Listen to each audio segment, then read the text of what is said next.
Ah, so this is the game no one will shut up about.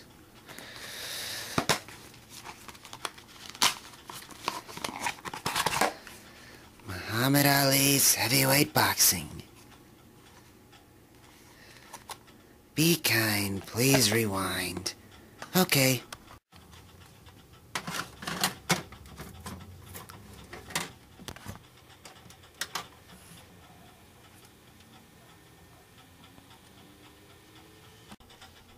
They say you're the greatest of all time. You are the heavyweight champion of the world. You say you're the greatest, but are you the greatest boxing game on this Genesis? Time for the test.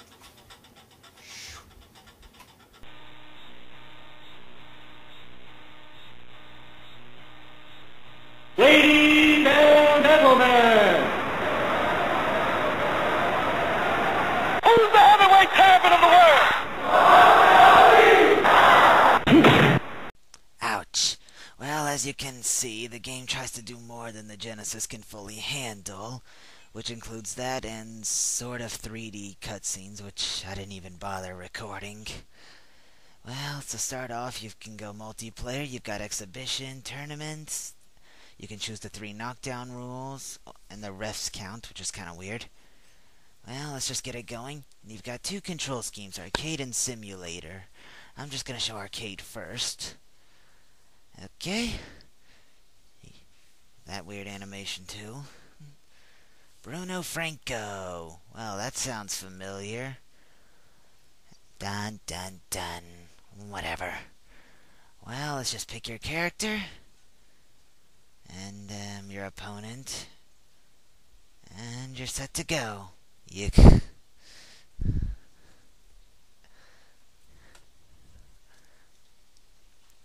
Announcements, which are voiced, but I keep this game muted. Now, right off the bat, you're going to notice to move your player, you don't hold the D-pad down. You have to tap for every step.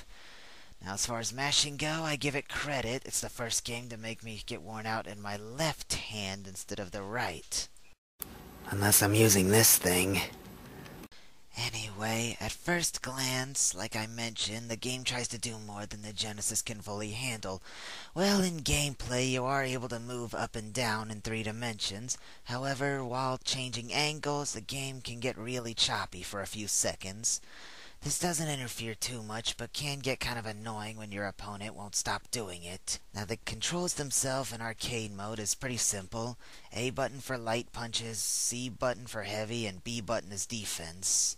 It's kind of random as to which punch or defense they do, but hey. That may sound like a button masher, but it's not. After a while, you're gonna realize that just mashing the heavy hit button isn't gonna get you very far, especially if you're playing an outfighter like Muhammad Ali. Playing an infighter like Mac Robinson, you will be able to get somewhere with it. However, after 1 or 2 rounds, if you keep missing, you're gonna notice you're low on stamina, even though you're the only one hitting. And also, you're gonna notice this game is all stamina. There is no health meter. So, it's really realistic in that method, as in you can't outlast your opponent, which is how Muhammad Ali defeated George Foreman. So, in short, if you want to get a knockout, which is not a giveaway in this game, or at least not fully, you're gonna have to work in the small punches, you know, just like in real boxing. Also, that other characters will control differently, and is what's best for them. Some are better with quick punches, like Muhammad Ali, some better with infighting, and some are all around. Now, what stinks is, because of this lame step motion, it's not so easy to do an outfighting technique, but it is possible. Another weird thing I want to point out is this weird little counter in the bottom left and right corner that tells you how many punches you've landed total. Now, I know that you do that in boxing, and it always does show you in between rounds for most games, but why is it telling you in the middle of a round? That's kind of odd and not really necessary. I mean, it's not really telling you who won the round. Well, in between rounds, as one comes to an end, you will get little intermissions that tell you total in that round. Also, a weird little picture that, well, not so weird, that tells you how beaten up you've gotten. You'll start with a black eye and slowly get chopped up quite a bit. Now, in the next matchup with Eddie and Carlos, I did actually try to show you how bad it can get. Unfortunately, I could not drag a fight out long enough for that to work, so you're just gonna have to settle with a little cut on the black eye. And look, somebody goes down. Are they gonna get knocked out? Nope, they get saved by the bell. So there's that too. Despite all these complications, you gotta wonder, is this game fun? Yes, it is actually.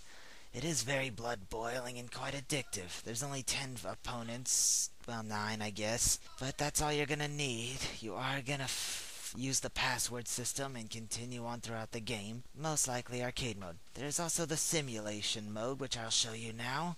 Once you just start it up, again I'm just doing exhibition fight, no need for tournament play. Just pick it up player, anyone's fine I guess. Well, let me explain this. All the buttons do the same thing. All the buttons do the same thing, but differently. As in, the A button is still light hits, and C is still heavy hits. The B button is not changed. However, this time around, instead of tapping the button to use it, you hold the button and tap up, down, left, or right on the D-pad to control which punch you do with which hand. Holding the C button, you can do an uppercut by hitting down, a hook by hitting right, and a other kind of hook. Bleh. Now, this sounds pretty complicated, but it really isn't. In fact, I found it working pretty well the first time I did it. The first time I read it, I thought, oh, there is no way I'm gonna get this. However, I did, and it worked out fairly nicely.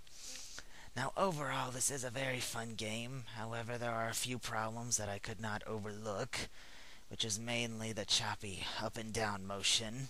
You might not see it in the video, but it'll be there later on. Not this video, but if you play it. So all in all, this game is fun and exciting, and I'm guessing multiplayer is fun too. I don't know. I lack friends. Anywho, I give this game a quick 4 connects out of 5. And may we see more of you in the future. Actually, Muhammad Ali, you're pretty messed up right now, so, good luck.